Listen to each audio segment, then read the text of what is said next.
प्रिय भक्तजनों, आज हम कथा सुनने जा रहे हैं भगवान विष्णु और माता लक्ष्मी की।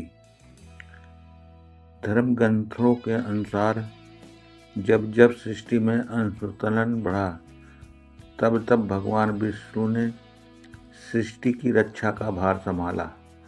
वे केवल पालनकर्ता ही नहीं बल्कि करुणा, धैर्य और न्याय के प्रतीक हैं। उनके साथ सदा विराजमान रहती हैं माता लक्ष्मी, धन, वैभव, सौभाग्य और सद्गुणों की अष्टधात्री देवी। कहा जाता है कि जहाँ विष्णु हैं वहाँ लक्ष्मी स्वतः निवास करती हैं, और जहाँ लक्ष्मी है वहाँ समृद्धि के साथ धर्म भी फलता फूलता है। एक समय देवताओं और असुरों के बीच सृष्टि के अधिकार को लेकर घोर संघर्ष छिड़ गया। असुरों के अत्याचार से तीनों लोग कांप उठे। देवता ब्रह्मा जी के साथ क्षीर सागर पहुँचे और भगवान विष्णु से प्रार्थना की। शेषनाग की सैया पर योगी निद्रा में लीन विष्णु ने जब नेत्र खोले तो उनके मुख पर करुण मुस्कान थी। उन्होंने कहा, सृष्टि का संतुलन तभी बना रह सकता है जब शक्ति और नीति दोनों साथ हों। उसी समय समुद्र मंथन का आयोजन हुआ। मंदराचल पर्वत मथानी बना और वासुकी नाग ऋषि, देवता और असुर दोनों मंथन में जुटे। मंथन से अनेक दिव्य वस्तुएं निकलीं। कामधेनु, ऐरावत, अमृत कलश। अंत में क्षीर सागर से माता लक्ष्मी प्रकट हुई। उनके तेज से दिशाएं अलौकिक हो उठी।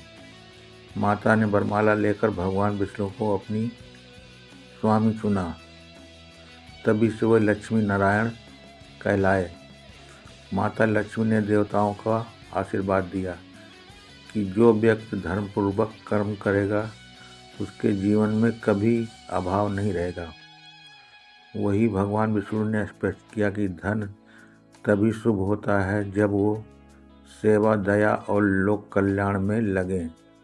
ये संदेश आज भी उतना ही प्रासंगिक है। केवल संपत्ति नहीं, सद्बुद्धि ही सच्ची लक्ष्मी है। कथा आगे बढ़ती है। एक बार पृथ्वी पर अधम बढ़ने लगा। राजा और प्रजा दोनों लोभ में डूब गए। तब माता लक्ष्मी पृथ्वी से अंतर्ध्यान हो गई। चारों ओर दरिद्रता फैल गई। देवताओं ने पुनः विष्णु से प्रार्थना की। भगवान ने कहा, जहाँ अहंकार होता है वहाँ लक्ष्मी नहीं ठहरती। उन्होंने पृथ्वी पर अवतार लेकर धर्म की पुनः स्थापना की और लोगों का दान, सेवा, संयम का मार्ग दिखाया। तब माता लक्ष्मी पुनः प्रसन्न होकर लौटी। इस प्रकार भाग हमें एक सिखाता है, विष्णु बिना लक्ष्मी के अपूर्ण हैं और लक्ष्मी बिना विष्णु का दिशाहीन। दोनों ही मिलन ही सृष्टि के संतुलन हैं। धन के साथ धर्म और शक्ति के साथ करुणा। भाग 2 की कथा विष्णु लक्ष्मी के गृहस्थ धर्म और भक्तों पर उनकी विशेष कृपा को दर्शाती है।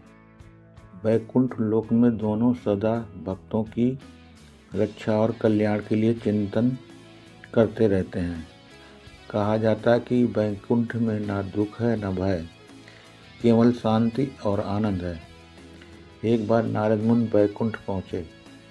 उन्होंने देखा कि माता लक्ष्मी भगवान विष्णु के चरण दबा रही हैं। नारद के मन में जिज्ञासा जागी,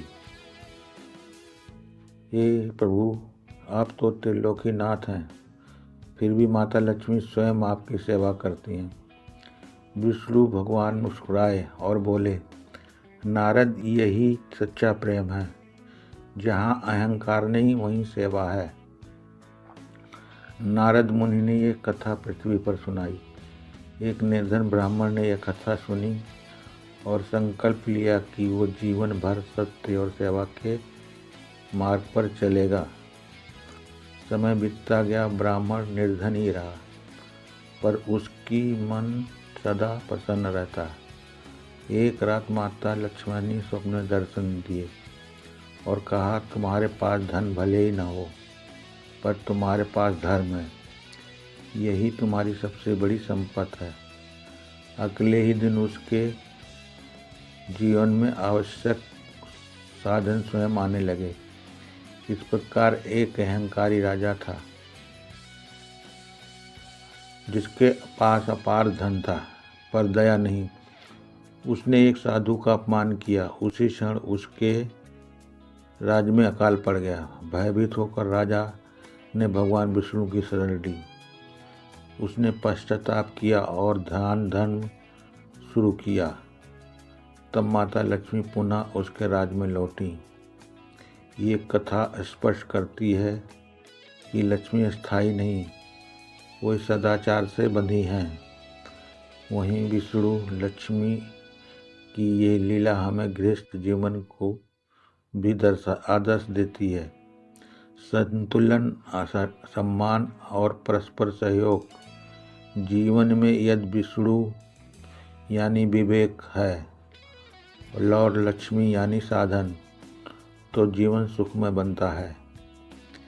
भाग 2 का संदेश है, धन का सब सही उपयोग कीजिए। विनम्रता और सेवा ही सच्ची भक्ति है।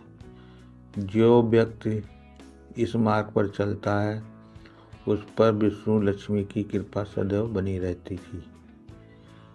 तो यह थी भक्तों कथा विष्णु और माता लक्ष्मी की। ऐसे ही और कथा सुनने के लिए हमारे चैनल पर बने रहें और हमारे चैनल को लाइक और सब्सक्राइब जरूर करें। जय माता लक्ष्मी, जय श्री हरि विष्णु।